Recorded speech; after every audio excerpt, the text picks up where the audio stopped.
Olá, vamos falar sobre o Espiritismo? Eu sou Débora Rabelo, aqui dos Amigos de Nosso Lar, trazendo a você a ciência, a filosofia e a religião. Com um estudo de O Livro dos Espíritos, tratando na introdução a respeito das mesas girantes e os opositores da doutrina espírita, as mesas girantes e as manifestações inteligentes, também com a parte final do capítulo 1 de O Livro dos Espíritos, da questão 14 até a 16, que trata a respeito do panteísmo, certo? Convido você desde já a se inscrever neste canal, a clicar no sininho, dar seu like, que ajuda muito o canal a continuar sendo divulgado pelo YouTube, e também a divulgar este canal de luz, certo? Então, a parte número 3, melhor dizendo, da introdução do Livro dos Espíritos, que reforço sempre, é fundamental a leitura e o estudo da introdução, porque nos traz a explicação do que virá adiante nesta obra, que é o pilar da doutrina espírita. Mas as mesas girantes e os opositores da doutrina espírita, parte número 3 da introdução. E nos diz aqui a leitura do texto. A doutrina espírita, como tudo que constitui novidade, possui seus adeptos e seus opositores. Vamos tentar responder algumas das objeções que os opositores da doutrina lhe fazem, examinando se existe algum fundamento nessas objeções. Não temos a pretensão de convencer a todos, porque existem muitos que acreditam que a luz foi feita exclusivamente para eles. Nosso alvo são as criaturas de boa fé que desejam se instruir, e não aqueles que possuem ideias pré-concebidas ou definitivamente firmadas contra tudo e contra todos. E adiante vem nos dizer: o primeiro fato observado foi o da movimentação de diversos objetos. Esses objetos ficaram popularmente conhecidos com o nome de mesas girantes, ou dança das mesas. Este fenômeno, que parece ter sido observado primeiramente nos Estados Unidos, ou melhor, que se repetiu nesse país, já que era conhecido na mais remota antiguidade, conforme a história nos demonstra. A manifestação se reproduziu acompanhada de circunstâncias estranhas, tais como ruídos esquisitos, pancadas sem causa aparente ou conhecida. Então, durante toda esta parte, vem nos trazer os bons espíritos através de Kardec, que para muitas pessoas que são contrários à doutrina espírita, que são adeptos, vamos dizer assim, do materialismo, ou que não acreditam nenhum destes fatos desde a antiguidade, que vem nos trazer vários e vários relatos, pode ser considerado como realmente um fenômeno espírita. E sim, que são colocados apenas como fenômenos de efeitos físicos, fenômenos elétricos, simplesmente coisas comuns, e que jamais poderia se atribuir isto aos espíritos, certo?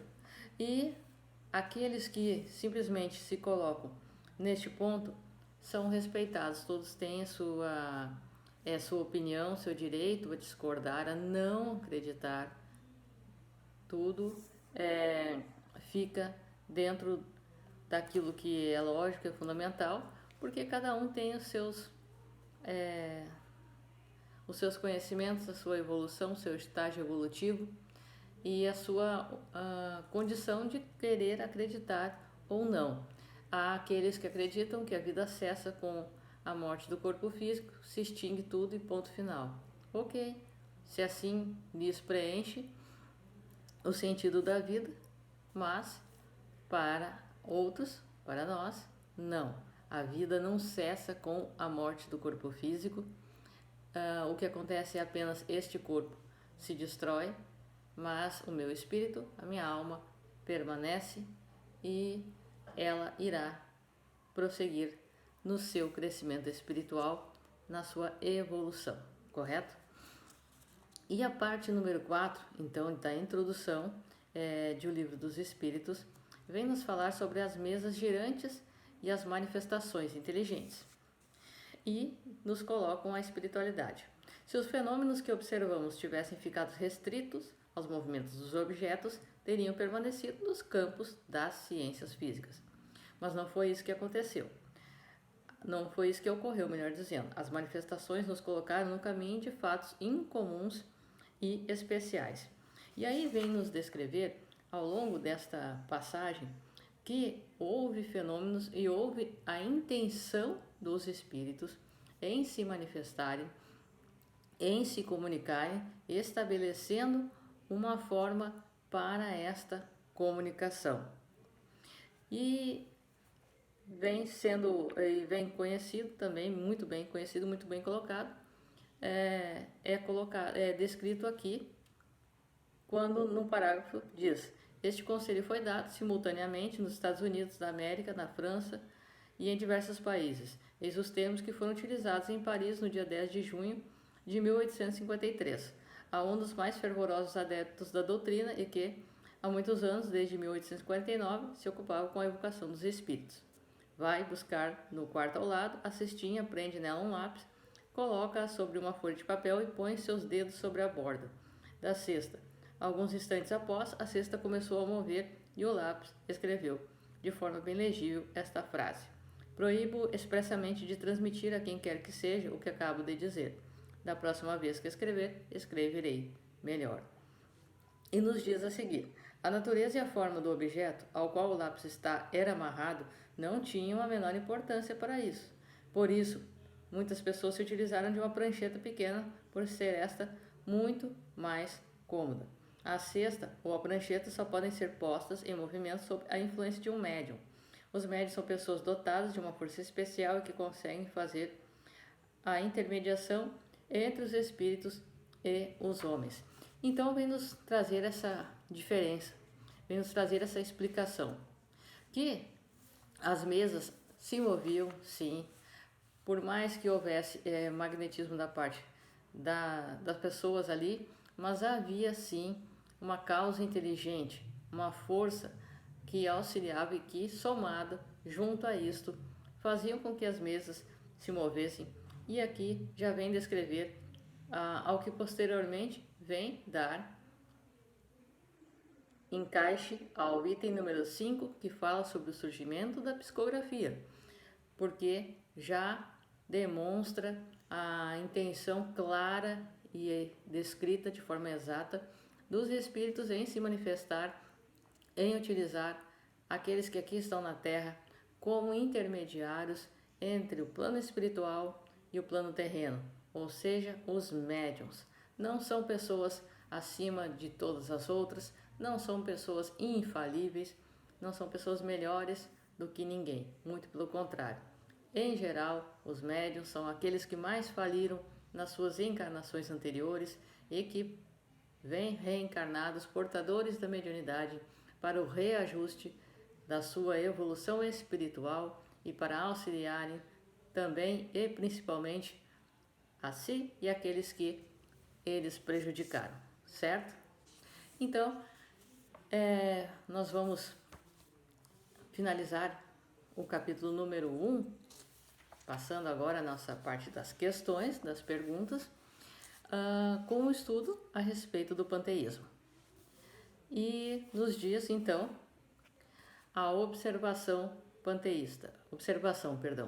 doutrina panteísta. Acredita ser Deus o próprio universo, pelo qual o indivíduo, após sua morte, seria absorvido por esse mesmo universo, do grego pan, que significa tudo, e teos, que significa Deus. Questão 14. Deus é um ser distinto, à parte, ou seria, segundo a opinião de alguns, o resultado da reunião de todas as forças e de todas as inteligências do universo? Resposta. Se Deus fosse o resultado de alguma coisa, ele não existiria, porque seria a consequência e não uma causa. Ele não pode ser ao mesmo tempo a causa e a consequência. O essencial é que Deus existe, disso os homens não podem duvidar e nem ir além, para não se perderem num labirinto do qual não poderão sair. Essa procura não os tornaria melhores, mas, talvez, um pouco mais orgulhosos porque vocês acreditam saber, quando na realidade nada sabem. Deixem de lado todas as coisas, as buscas inúteis. Existem coisas muito mais importantes com as quais deveriam se preocupar, a começar por vocês mesmos. Estudem as suas próprias imperfeições a fim de se livrarem delas, e isso será muito mais útil do que quererem penetrar o que é impenetrável. Então nós vemos muitas vezes as pessoas querendo saber quem é Deus, o que é Deus, da onde surgiu tudo, mas buscando disso como uma forma de fugir de si mesmos, de nós mesmos, de querermos nos melhorar e nos reformarmos intimamente. E a questão 15. O que pensar da opinião segundo a qual todos os corpos da natureza, todos os seres, todos os orbes do universo seriam partes da divindade e constituiriam em conjunto a própria divindade, ou seja, o que pensar da doutrina panteísta? O homem, resposta, não podendo tornar-se Deus, quer pelo menos ser uma parte dele.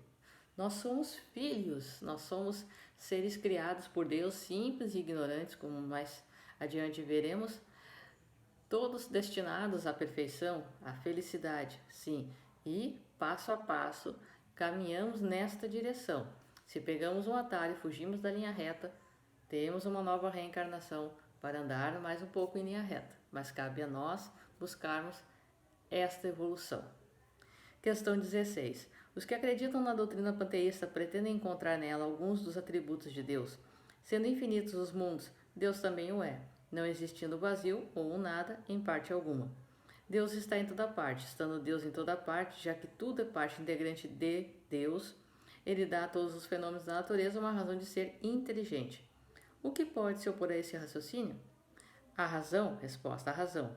Basta fazer uma reflexão madura e não será difícil reconhecer o absurdo dessa doutrina. Comentário de Kardec. A doutrina panteísta faz de Deus um ser material que, embora dotado de suprema inteligência, seria em escala maior o que somos numa escala menor. Como a matéria se transforma sem parar, se essa doutrina fosse verdadeira, Deus não teria nenhuma estabilidade. Estaria sujeito a todas as mudanças e variações e a todas as necessidades próprias da humanidade. Faltaria a ele um dos atributos essenciais da divindade, a imutabilidade. Não podemos juntar as propriedades da matéria com a essência de Deus, sem com isso rebaixá-lo. Em nossa compreensão, todos os argumentos utilizados não conseguirão explicar a natureza íntima de Deus. Não sabemos tudo o que é Deus, mas sabemos o que ele não pode deixar de ser. E a doutrina panteísta está em contradição com as propriedades mais essenciais de Deus. Ela confunde o Criador com a criatura, exatamente como se quiséssemos que uma máquina engenhosa fosse parte integrante do mecânico que a criou. A inteligência de Deus se revela em suas obras, assim como a de um pintor em seus quadros. Mas as obras de Deus não são o próprio Deus, assim como os quadros não são o próprio pintor, que os concebeu e executou. Ora, nós somos parte deste universo, co-criadores, ou seja, Deus é o criador de tudo, e nós, como seres criados por ele, melhor dizendo, estamos em evolução constante e atuando sobre este universo criado por ele, a fim de auxiliar a criar as demais coisas que aqui também existem. Portanto, nós não podemos querer estar acima de quem nos criou. Compreender a natureza íntima de Deus, compreender a Deus em todos os seus sentidos, ainda está muito longe do nosso alcance, muito longe da nossa evolução. Compreendamos a nós mesmos, busquemos a nossa reforma íntima e estaremos, sim, progredindo a passos muito grandes, se assim o fizermos. Certo? Eu sou Débora Rabelo, este foi o nosso estudo de O Livro dos Espíritos. Convido você, na próxima semana, a estarmos juntos aqui com a continuação a partir do item 5 da introdução de O Livro dos Espíritos e iniciando a leitura do capítulo 2 com as suas questões, que vem trazer em primeiro passo o conhecimento do princípio das coisas, da questão 17 a número 20, certo? Um forte abraço para você, que Jesus te abençoe, os bons espíritos te guiem e até a próxima.